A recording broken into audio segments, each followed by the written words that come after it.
Selamat pagi, salam sehat dan salam sejahtera untuk kita semua, Bapak Ibu dan saudara-saudara yang terkasih di dalam Tuhan kita Yesus Kristus.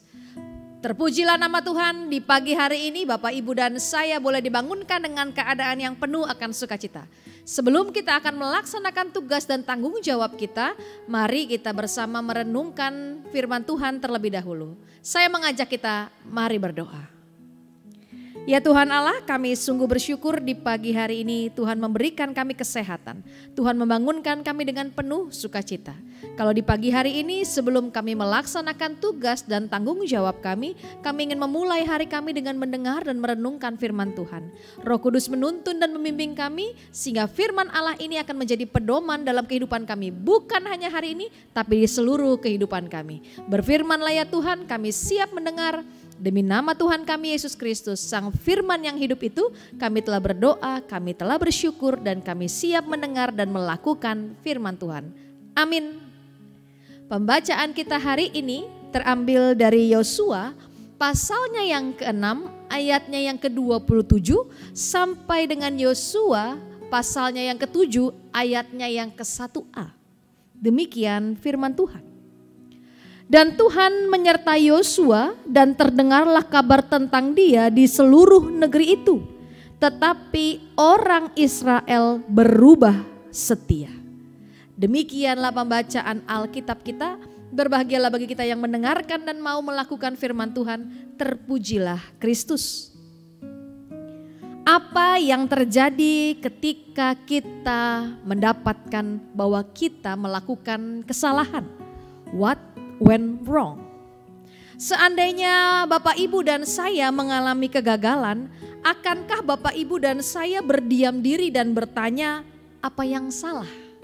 Setelah kemenangan di Yeriko dengan sangat mudah, Israel mengalami kegagalan di Ai. Mari kita lihat dulu pembacaan kita hari ini. Ada kata penghubung antar pasal 6 dan pasal ke-7. Tetapi orang Israel berubah setia. Kata tetapi menunjukkan sebuah kontras. Berita baiknya adalah Tuhan menyertai Yosua. Berita buruknya adalah bahwa di tengah-tengah umat Tuhan ada yang telah berubah setia. Artinya sebelumnya dia tidak menjadi setia. Sebuah kejadian di balik layar telah membuat Tuhan nampaknya menjadi murka. Yosua memerintahkan para pengintai untuk mencari tahu tentang kota Ai. Ini merupakan hal penting dalam sebuah strategi perang. Panglima perang tidak akan mengutus pasukannya ke medan perang tanpa sebuah perhitungan. Begitu juga dengan kehidupan kita. Kita tidak mungkin mengerjakan sesuatu secara buta sekalipun kita tahu kita dipimpin oleh Roh Kudus. Akan tetapi Tuhan juga menuntun kita untuk mempelajari terlebih dahulu sehingga kita menjadi teliti. Siapakah di antara kamu kalau mau mendirikan sebuah menara tidak duduk dahulu membuat anggaran biayanya? Kalau cukup uangnya untuk menyelesaikan pekerjaan itu. Kita bisa baca itu di dalam Injil Lukas 14 ayat 28. Ketika Yosua menyuruh orang-orang terlebih dahulu untuk mengintai Ai, ternyata ketika mereka kembali untuk mengatakan hasil intaian mereka, mereka berkata tidak usah seluruh bangsa itu pergi. Biarlah hanya kira-kira 2 atau 3.000 orang pergi untuk menggempur Ai. Janganlah kau usahakan seluruh bangsa itu dengan berjalan ke sana, sebab orang-orang di sana sedikit saja. Itu kata pengintai-pengintai yang sudah dikirim oleh Yosua terlebih dahulu. Kemenangan yang mudah di Yeriko telah membuat mereka menjadi overconfident, alias mereka menjadi terlalu percaya diri. Mereka berubah setia karena bersandar pada pengalaman mereka dan bukan pada Tuhan. Kesuksesan berpotensi membuat kita menjadi sombong, membuat kita menjadi lemah karena mengira keberhasilan kita yang sebelumnya itu karena pencapaian akan kepandaian kita.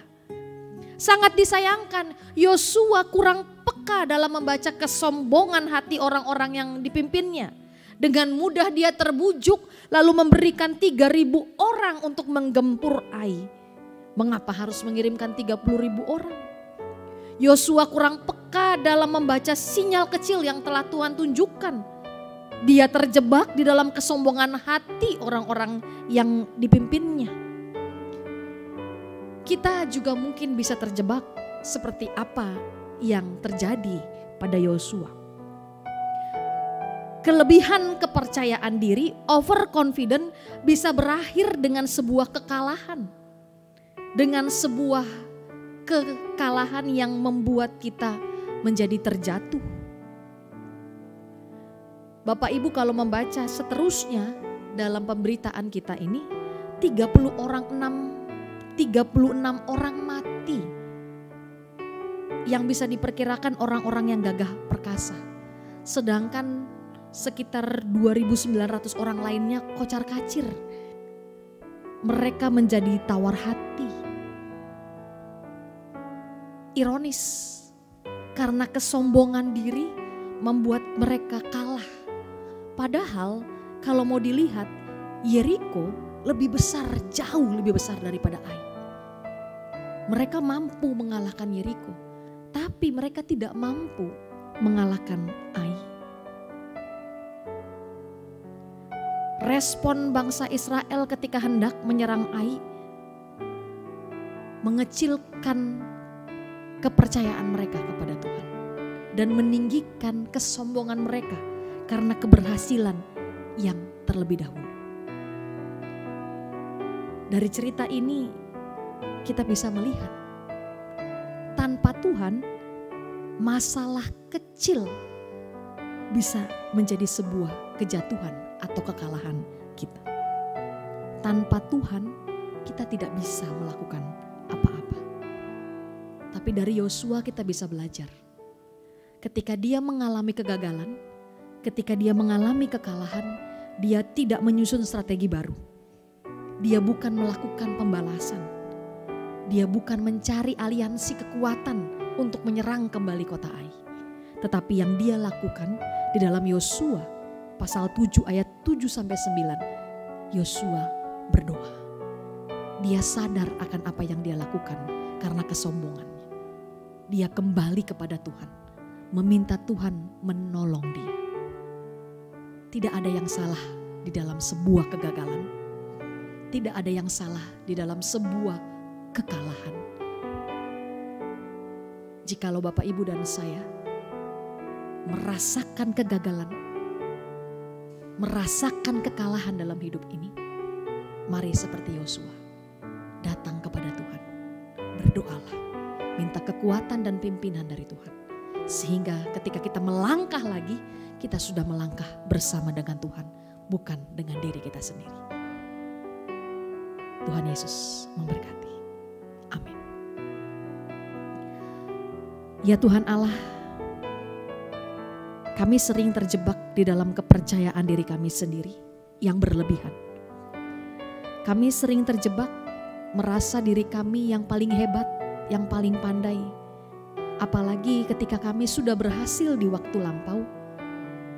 Ketika kami melaksanakan tugas tanggung jawab kami saat ini, yang sepertinya mirip dengan apa yang sudah kami peroleh melalui keberhasilan itu, kami menjadi lupa diri. Kami lupa menyandarkan diri kami kepadamu. Kami lupa meminta pertolongan daripadamu. Kami merasa bahwa diri kami pasti mampu melewati ini karena kami hebat dan pandai sebelumnya. Tuhan, kami tidak mau untuk terjebak di dalam hal itu. Ajar kami untuk selalu bersandar dalam Tuhan dalam segala kehidupan yang kami lewati. Baik itu kami menilai besar ataupun kecil, kami tidak mau menjadi terjebak untuk meremehkan sesuatu. Tapi biarkanlah segala perkara yang terjadi dalam kehidupan ini kami lewati dan kami hadapi bersama dengan Tuhan. Kalau sebentar ini kami akan melakukan tugas dan tanggung jawab kami, kiranya firman ini menuntun kami untuk selalu melaksanakan tugas tanggung jawab kami dengan bersandar kepada Tuhan. Terima kasih ya Tuhan, terpujilah namamu, di dalam nama Tuhan kami Yesus Kristus. Kami telah berdoa, kami telah mendengarkan firman Tuhan, dan biarkanlah firman itu kami lakukan dimanapun Tuhan kami percayakan.